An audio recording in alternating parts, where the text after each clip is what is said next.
شوشت خونه کو سنیاقه بگریزه گفته که نزدیک شدیسم ممکن بزنم ده که نوچت کنیم وقت سنیاقه گرفتن ده و جمع تیر خورد بعدی رفت یافته بس صورت چواردن که چایی چیده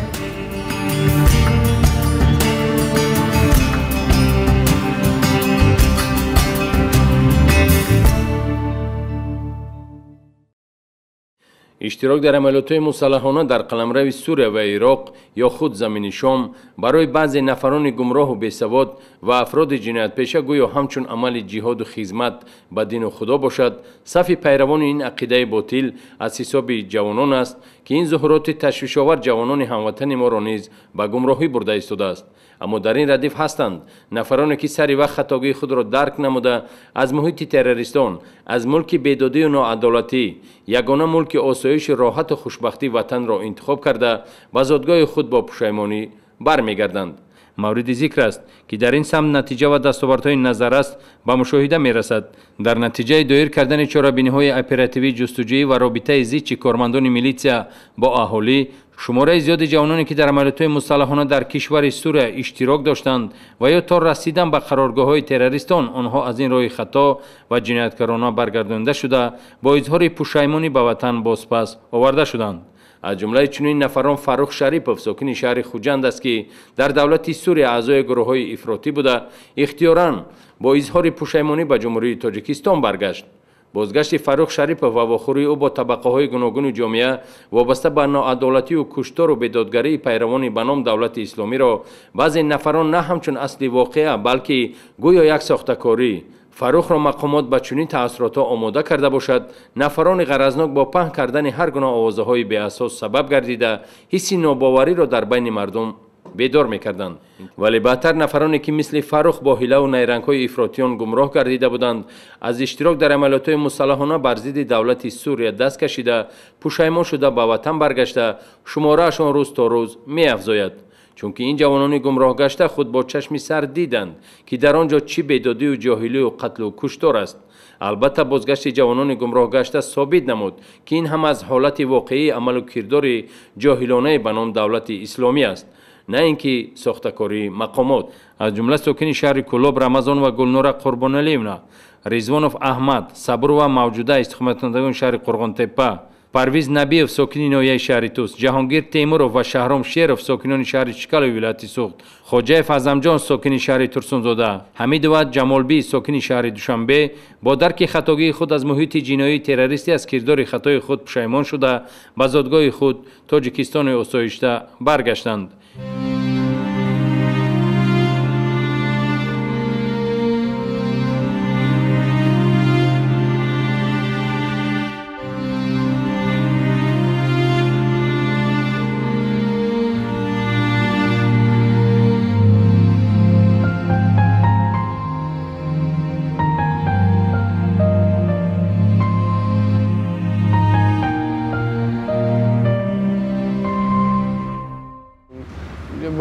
امیر بود ما را نگاه بین میکرد.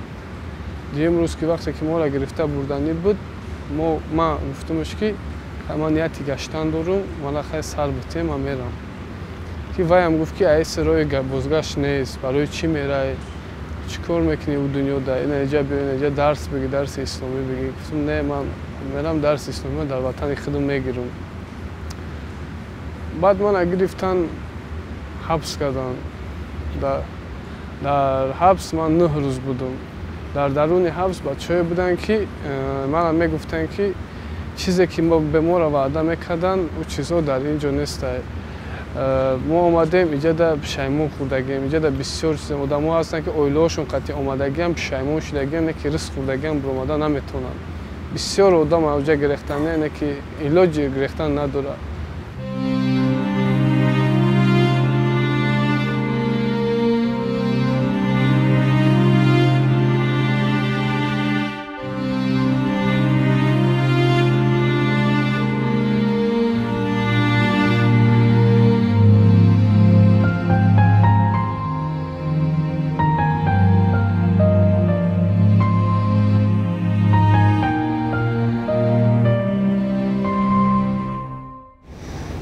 یک چند مدتی که ما در ترکیه بودیم در یک خانه محکم تاریک و سیاه بود.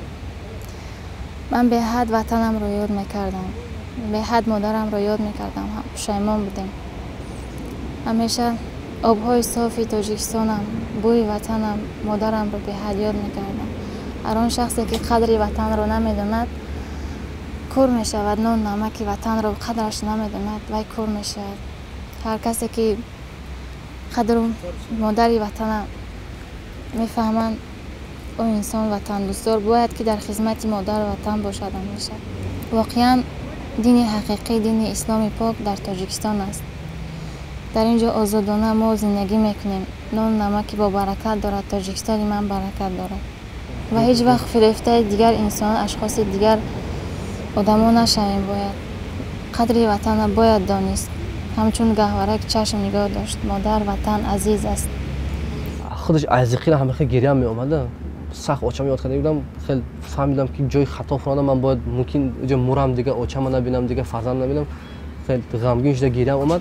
وقتی که من به دولت سوریه رفتم و در آنجا هر روز کشتار، هر روز قتل کودک، قتل پیر، قتل زن شاهد بودم و حتی در آنجا از آیت قرآن وقتی که بحث میکردیم آنها قبول نمیکردند و من خود به خود میگفتم که از آمدگیم پشیمان هستم و میخواستم تیزترک به دولت خودم به جمهوری تاجیکستان برگردم. اسلامی واقعی در تاجیکستان است. هر روز برای برگشتن به وطن راه میکفتم روی گریز رو و وقتی که از آنجا از دولت سوریه برآمدم به مقامات های حکومتی جمهوری تاجیکستان علاقه برآمدم و آنها مرا دستگیری کرده به دولت خودم و جمهوری تاجیکستان برگردانیدند و من خیلی خرسند هستم از آمدگیم.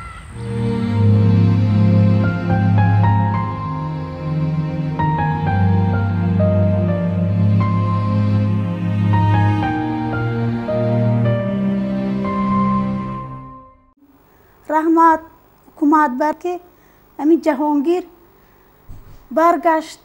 ما امیدوار هستیم که آینده حکومت به خلق به خدمت کرده سزاوار نام نیک شود. مقصد جهاد کردی اگر همسر داشته باشی، همسر تو اگر شهید شود، تو اگر شهید شوی همسر تو با زوری به شوهر میتیا که در اونجا وقتی که در جنگ در اومدی و خردسال کلانسال پیر از یوش از به رحمونه او رو به قتل میرسونی. بعد ما گفتیم که ما نمیریم. ما در دو سه بار گفتیم جنجال کردیم ما نمیریم. ما فقط میخونیم کار میکنیم نمیجا نمیریم و یا گفتن معلش همه آرامونه همه سوز میشود. ما وقتی که در اونجا گمراه شده رفته بودیم ما شبانه روز در فکر تاجیکستان بودیم که ما چقدر برمیگردیم از تاجیکستان عزیز، چقدر با پش پدر مادر برمیگردیم. ما همه شبانه روز در فکر همین بودیم که شکر خدا ما در مقامات های جمهوری تاجیکستان مراجعت کردیم، دستیاری کردن آوردن ما رو در وطن عزیزمون. این مقصد گشت هستیم.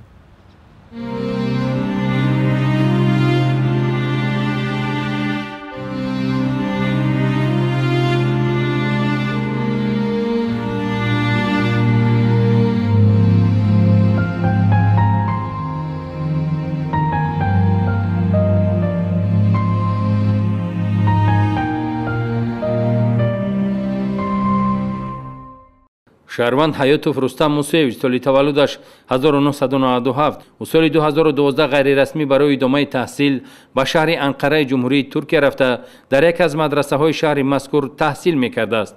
اما از تحصیل دیده بیشتر بر روح و روان رستم عامل های افراطگرایی تأثیری زیادی گذاشته است.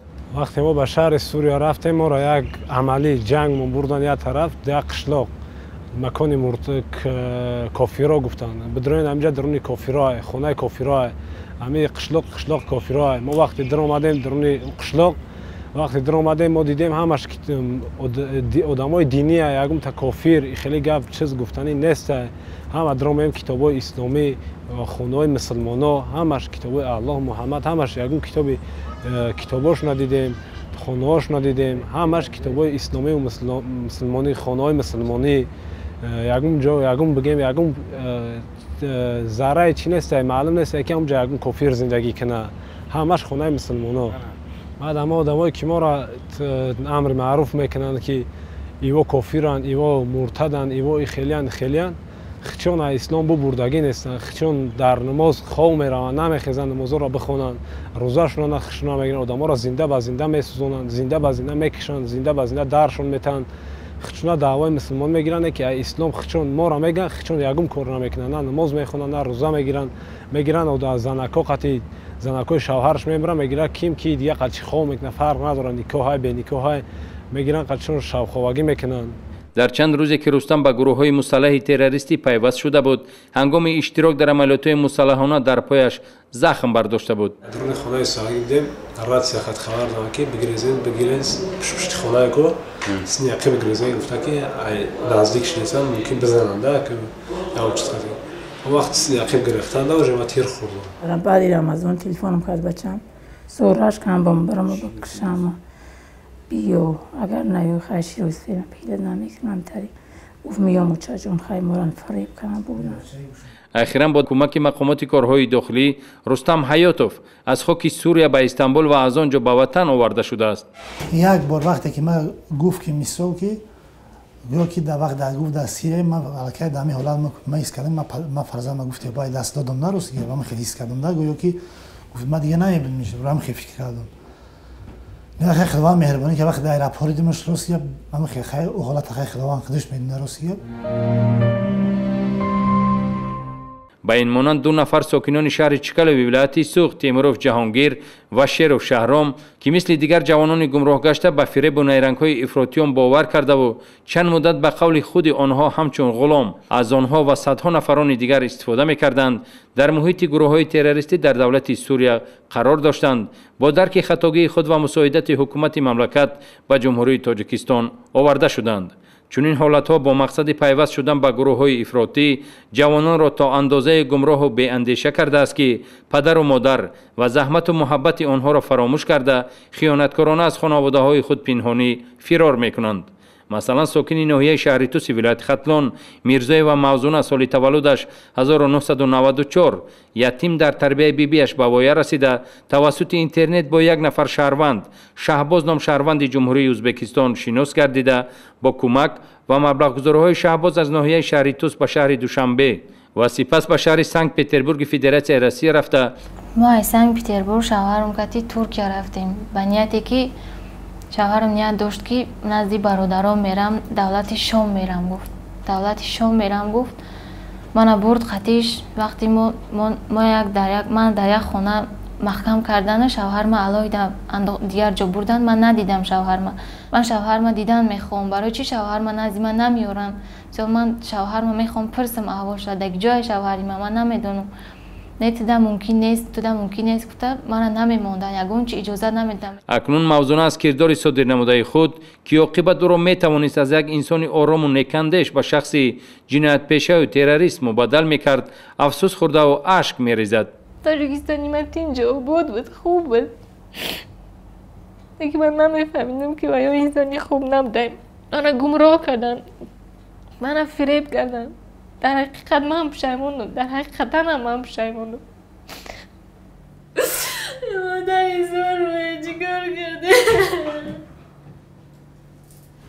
ما رفتم همینجا در اونجا روی رسیدگی دیدم وضعیت چی رو دیگه چیز کردم در اینترنت برامدم این طرف کی بگیریم مرا گفته ما نمیدونستیم که برای برگشت ندارم بخ چون گفته که بخو میگردونیم با پشیمون شدم که ما در رفته برابر پشیمون شدم که برامدم کمتر بود.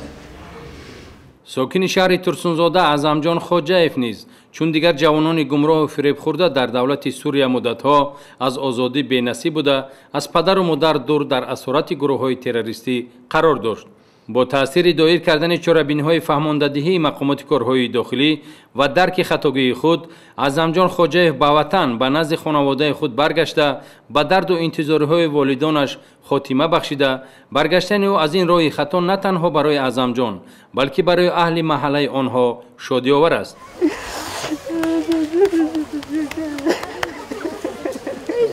شاكر ناني بتقعدني ديوري خدموني عم تخلص عم Москвада кор мекард бачам. Кор мекард ҳар рӯз қати ман гав мезан. Баъд рӯзи шид ки телефон кам телефонаш куштагӣ буд. Як сутка куштагӣ. Неки ман умедам кандагӣ буд. Ҳеҷ боварӣ надоштам ки дига ӯ ҷон бачам мегарда меояд. Вақте ки дар Москва кор мекардам, бо ҳамо одамои дарун алоқа да биромадам. ваъда доданд ки дарси исломия шаҳр дига хеле тараққиёта дар бораи ислом бовар карда хестем рафтем. Вақте ки даруни Сирия даромадам, дидам ки дига муҳита, дига ҳолата, дига хел вайронагӣ, хеле чизо дидам. Одамо бо автомат ҳар хел чизоро дидам, уже рости гап дилам гашт.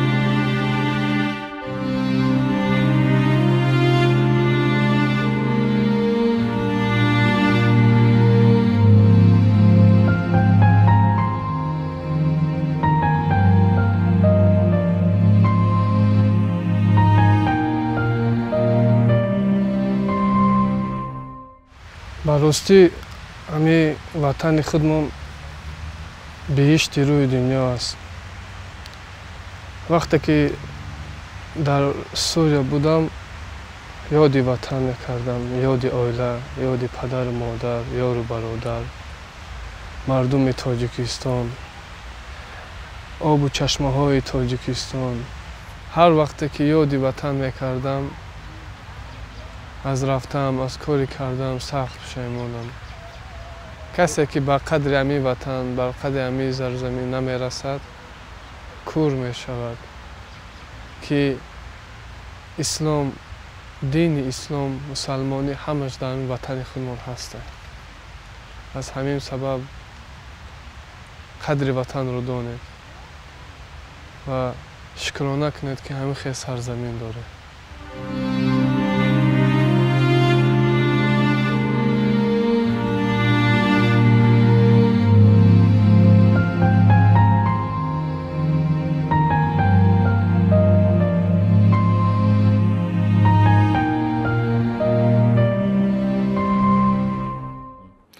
маълум аст ки шахсони алоҳидаи ҷиноятпеша ҷавонони бехабар аз зулму бедодиро бо ваъдаи кору музди хуб ва ё таҳсилу омӯзиши ҳунар гумроҳ карда, бо ин васила сафи ҷангиёни ба ном давлати исломиро зиёд карда истоданд. ранги ма ворида уҷа бисёр ҷавоное ҳастанд ки мехоҳанд боз бигарданд, ки наметунанд, иҷозатшон наметиҳанд. баъзеҳошон мегиранд мебаранд ҳамта гум мешавад, сарашон маҳкам мегиранд, нобудшон мекунанд, маҳкамшон мекунанд. Дига ҳамашон агар мехоҳанд ҳаму аксари ҳамо рафтагиҳо мехоҳанд биёянд. 8 рӯз 9 рӯз дар Турсия будем, омадем ҳисоб кунед 3 мӯз самолёт меояд мезанад, дом типи мешавад, ҷо гудакай занакай мебаранд, одаморо калошона мегиранд. баъд ҳами қин нестай, конечно қин аёб. зануро маҷбурӣ ба шавҳар метиҳанд, шавҳаршон ки мурд буд дигар ода ба маҷбурӣ метиҳанд, либоси сиёҳ мепӯшонанд, полни чашм даже наметовад. Касе граница мегзарад, калаёро мегиранд сразу. ҳеҷ кара намебахшанд. ман аз ҳукумати ҷумҳурии Тоҷикистон, аз сафорати Тоҷикистон дар Туркия ва аз қонундони милитсия миннатдорам ки моро сиҳат ва саломат ба ватани азизамон баргардонданд. онҳое ки дар Суриянд, онҳо баргарданд, ҳукумат ёрдам метиҳад. шумораи фирефташудагони ба ном давлати исломӣ аз ҳисоби ҷавонони ҳамватани мо кам нестанд. моро маҷбур мекарданд авҷа ки ҳамин ҷиҳод кунем, сармо намедоданд ба падар модар рафтан. баъд мо мехостем ки аз инҷо баргардем, на моро намемонданд баргаштан. ва ояти қуръон аст ки сураи бақара ояти 256 ла икраҳа фиддин, маънош ки нет принуждения в религии, ягон маҷбурӣ нест дадин. мо мисол меовардем барои онҳоро ҳамин гапҳоро мисол меовардем ва ё гӯш намекарданд моро ва боз ҳам маҷбур мекарданд. баъд ҳамин пушаймон шудем, дар ҳамунҷа будем, пушаймон шудем ва хеле пушаймон шудем ва фикр кардем ҳамин чанд моҳҳо, баъд аз онҷо гирехтем, ина ба давлати худ мо омадем, шукронаи худо, ина ба пеш падар модар омадем, ҳама хурсанд, ба давлати худ озод ҳамаш. ҳамин исломи касе исломи воқеиро мекова, биёен дар ҳамин Тоҷикистон, ҳамин ҳамаш озода, ҳама китобҳои исломӣ Qur'on, kitoboi Imom Buxoriy, Imom Muslim ҳамаш ба забони тоҷикӣ тарҷума карда шудагӣ.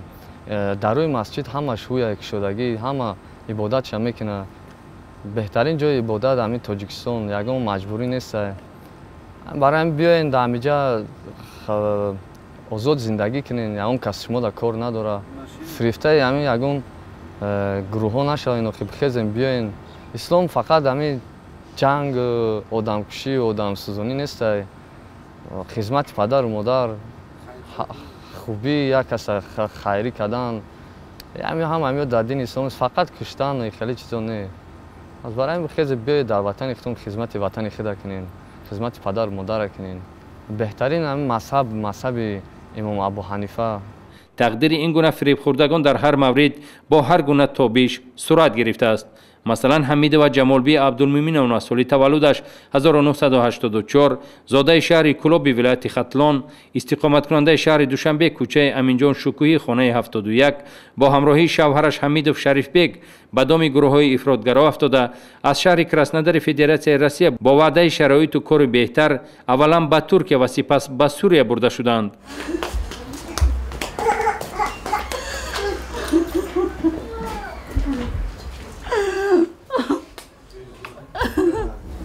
ما در شهر کراسنودار قد شوهرم زندگی میکردیم. شوهرم با گروه افراطی همراه شد. همین گروه شوهرم را گفتن که وعده کردن که سومی کلان به سوریه رفته سومی کلان میتیم. بعد ما را روی کردن رفتیم самолет با самолет автобус چند شبانه روز با سوریه رفتیم. با شوهرم گفت جنگ میرم، آمد یاردار تناش کندگی دختگی همه جاش کندگی کلان دختگی یاردار. پس یاردار بودنش عذاب کشت، همه فهمید که فریب کردن من. قطعا گفت که میرم دیگه نمیبیام، من ممکنه که همین دفعه نبیام. بعدی رفت یه هفته پس صورت آوردن که شهید. گروه‌های افراطی نوابسته از آن که شوهر جمالبی در عملیات‌های مسلحانه کشته شده است، باز به تقدیر منبعده او دخالت نموده، این نوبت نیز او را مجبوراً به شوهر داده، آینده او را باز تیرگون کردند. با من یه بالا که در اینجا گریخته ترسه اومدم. ترسه دیگانه من تلفن کردم، الکترونی بلیت خرید، کراسنودار رفتم. کراسنودار داتی زندگی کردم با همون گروه های افراطی. من مجبورم باید داغستانی به شوهر دادم، با هم سوریه روی کردن که از ترکیه در اتوبوس چند شبانه روز راه گشتیم. من با بهانه بیرون برآمدم شو با بهانه بیرون برآمدن شو بود. برآمدم اینجا گریخته اومدم. من میدونستم که آخه بعدش چی میشوه. همه شدگی بودم، عذابش کشیدگی بودم. شکرانه همی وطن، شکرانه همی آبادی، شکرانه خاک وطن که در آزادی. شخصا من برگشته آمدم، مرا به جوابگری نکشیده. پدر و مادر جمالبی چون ده‌ها نفر والدان دیگر که فرزندانشان با مکر و نیرنگ‌های افراطیان به سوریه و عراق برای اشتراک در عملیات‌های مسلحانه جلب شدند، از دوری و فراق فرزندشان اشک می‌ریختند و هیچ باور نداشتند که روز باز خورشید طالع سوی خاندان آنها نورپاشی می‌کند. اینک جمالبی نه دیگر در قفس اسارت و سرزمین ظلم و بیدادی است، بلکه در خانواده خود در آغوش وطن آسایشته و پدر مادر خود است. ما هیچ وقت باوری نداشتم که نانی به تاجیکستان خود برگشته، نانی تاجیکی خود را به دست میگیرم.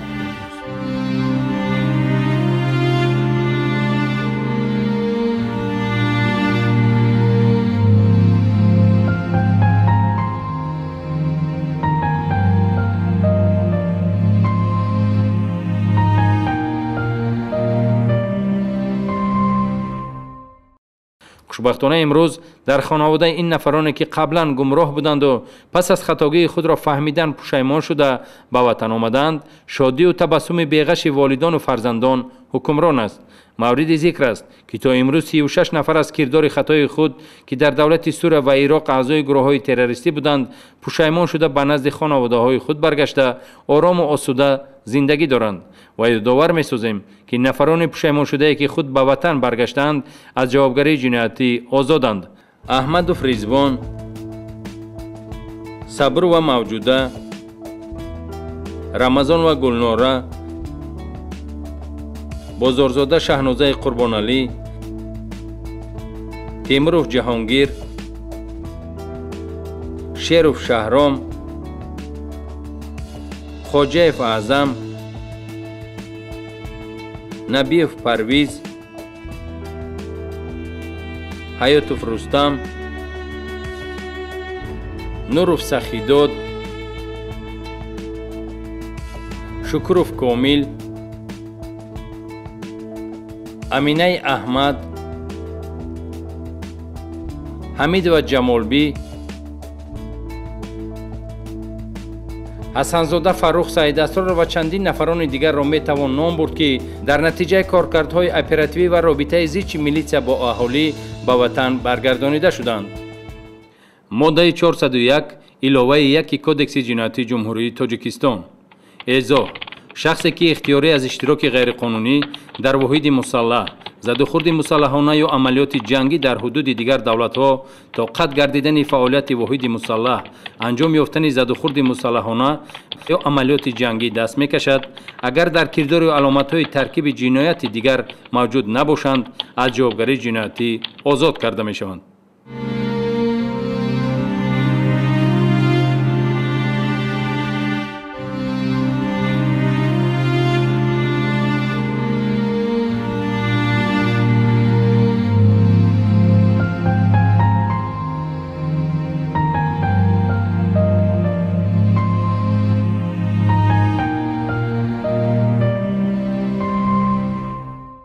وقتی که در دولت سوریه بودم و حس کردم که در وطن عزیز رو گذاشته با یک جایی که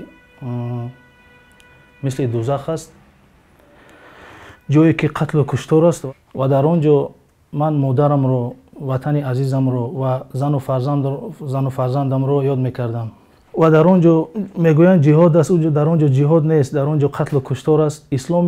اسلام حقیقی در تاجیکستان است. وقتی کشتارهای آنها رو میدیدم خیلی قتل میکردن، در پیش نظر من فرزند من، مادر من و زن و فرزند من در پیش چشم من میومد. از کارهای کردم و از به دولت سوریه رفتم سخت پشیمان هستم و با دیگر جوانان نصیحت میکنم که به اون جای دوزخ، به اون جای افراطی نروند.